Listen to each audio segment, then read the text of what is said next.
ಹೋಳಿ ಪದ ಬಂದಿರುವ ಮೂಲವೇ ಹಿರಣ್ಯಕಶಿಪುವಿನ ತಂಗಿ ಹೋಲಿಕಾಯಿಂದ. ಹಿರಣ್ಯಕಶಿಪು ತನ್ನ ರಾಜ್ಯದಲ್ಲಿ ದೇವರ ಪೂಜೆಯನ್ನು ಮಾಡದಂತೆ ನಿಷೇಧಿಸಿರುತ್ತಾನೆ. ತನ್ನನ್ನೇ ದೇವರು ಎಂದು ಪೂಜಿಸಿ ಎಂದು ಹೇಳಿರುತ್ತಾನೆ. ಅಂತ ಕ್ಷಣದಲ್ಲಿ ತನ್ನ ಮಗ ಪ್ರಹ್ಲಾದನೇ ವಿಷ್ಣುವಿನ ಪರಮ ಭಕ್ತನಾಗಿರುತ್ತಾನೆ. ಸದಾ ವಿಷ್ಣುವಿನ ನಾಮಸ್ಮರಣೆಯಲ್ಲೇ ಇರುತ್ತಾನೆ. ಅದನ್ನು ಕಂಡ ಹಿರಣ್ಯಕಶಿಪು ಚಿಂತಾವರಿತನಾಗಿ ಅದನ್ನೆಲ್ಲ ತ್ಯಜಿಸಲು ತುಂಬಾ ಪ್ರಯತ್ನ ಪಡುತ್ತಾನೆ. ಯಾವುದೇ ಪ್ರಯತ್ನ ಫಲ ಕೊಡದೆ ತನ್ನ ತಂಗಿ ಹೋಲಿಕಾ ಒಂದು ಬೆಂಕಿ ಸುಡದ ವರವನ್ನು ಪಡೆದುಕೊಂಡಿರುತ್ತಾಳೆ. ಪ್ರಹ್ಲಾದನನ್ನು ನಿನ್ನ ತೊಡೆಯ ಮೇಲೆ ತೆಗೆದುಕೊಂಡು ಬೆಂಕಿಯಲ್ಲಿ ಕುಳಿತುಕೊಳ್ಳು ಎಂದು ಹೇಳುತ್ತಾನೆ. ಅಣ್ಣನ ಆಜ್ಞೆಯಂತೆ ಹೋಲಿಕಾ ಪ್ರಹ್ಲಾದನನ್ನು ತನ್ನ ತೊಡೆಯ ಮೇಲೆ ತೆಗೆದುಕೊಂಡು ಬೆಂಕಿಯಲ್ಲಿ ಕೂಡುತ್ತಾಳೆ. ಆದರೆ ಆ ಪಾಪದ ಕೃತ್ಯದಿಂದ ಅವಳ ವರ ನಿಷ್ಫಲವಾಗಿ ಬಿಡುತ್ತದೆ. ಬೆಂಕಿಯಲ್ಲಿ ಸುಟ್ಟು ಭಸ್ಮವಾಗುತ್ತಾಳೆ. ಆದರೆ ಪ್ರಹ್ಲಾದನು ಬೆಂಕಿಯಿಂದ ಹೊರಬರುತ್ತಾನೆ. ಇದನ್ನೇ victory of god over the evil ಎಂದು ಹೇಳುತ್ತೇವೆ. ದುಷ್ಟಶಕ್ತಿಗಳ ಮೇಲೆ ಸತ್ಯದ ಜಯ, ಇದನ್ನೇ ಹೇಳುತ್ತೇವೆ. ಇದನ್ನು ಆಚರಿಸುವುದರ ಮುಖಾಂತರ ಈ ಒಂದು ಪ್ರತಿ ವರ್ಷ ಈ ಬೆಂಕಿಯನ್ನು ಸುಡುವಂಥ ಮುಖಾಂತರ, ಈ ಕಾಮನೆಯನ್ನು ಸುಡುವಂತರ ಮುಖಾಂತರ ಈ ಒಂದು ಹೋಳಿ ಹಬ್ಬವನ್ನು ಆಚರಿಸುತ್ತೇವೆ. ಇದನ್ನು ಮತ್ತೆ ನಮ್ಮ ಕೆಟ್ಟ ವಿಚಾರಗಳು, ನಮ್ಮ ನಕಾರಾತ್ಮಕವಾದ ವಿಚಾರಗಳು, ನಮ್ಮ ಕೆಟ್ಟ ಕಾಮನೆಗಳನ್ನು ಸುಡುವಂತಹ ಒಂದು ಹಬ್ಬವನ್ನು ಆಗಿ ಸೂಚಿಸುತ್ತದೆ. ಮತ್ತು ಆರೋಗ್ಯದ ದೃಷ್ಟಿ ಒಂದು ಕೂಡ ಇದೆ.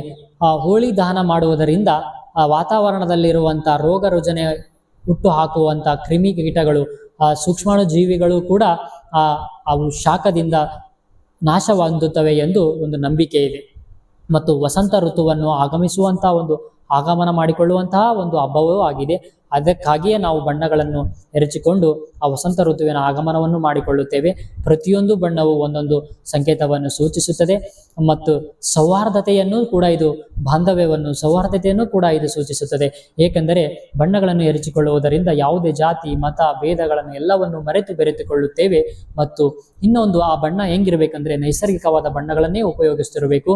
ಯಾಕಂದರೆ ಅರಿಶಿಣ, ಬೇವಿನ ಗಿಡಗಳು ಮತ್ತು ಇತ್ಯಾದಿ ಗಿಡಗಳಿಂದ ಮಾಡಿರುವಂತಹ ಆ ಬಣ್ಣಗಳಲ್ಲಿ ಔಷಧೀಯ ಗುಣ ಇರುವುದರಿಂದ ಚರ್ಮ ರೋಗ ಕೂಡ ನಾಶವಾಗುವಂತಹ ಒಂದು ಸಂಭವವಿದೆ.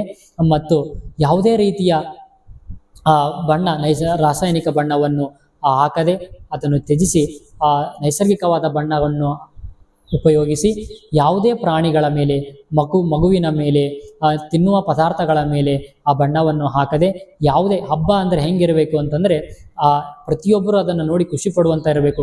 ಮತ್ತೊಬ್ಬರಿಗೆ ಕಷ್ಟ ಕೊಟ್ಟು ಮತ್ತೊಬ್ಬರಿಗೆ ಹಾನಿ ಮಾಡಿ ನಾವು ಆಚರಿಸುವ ಹಬ್ಬದಲ್ಲಿ ಯಾವುದೇ ರೀತಿಯ ಒಂದು ಹಬ್ಬ ಅನ್ನೋದಿಲ್ಲ.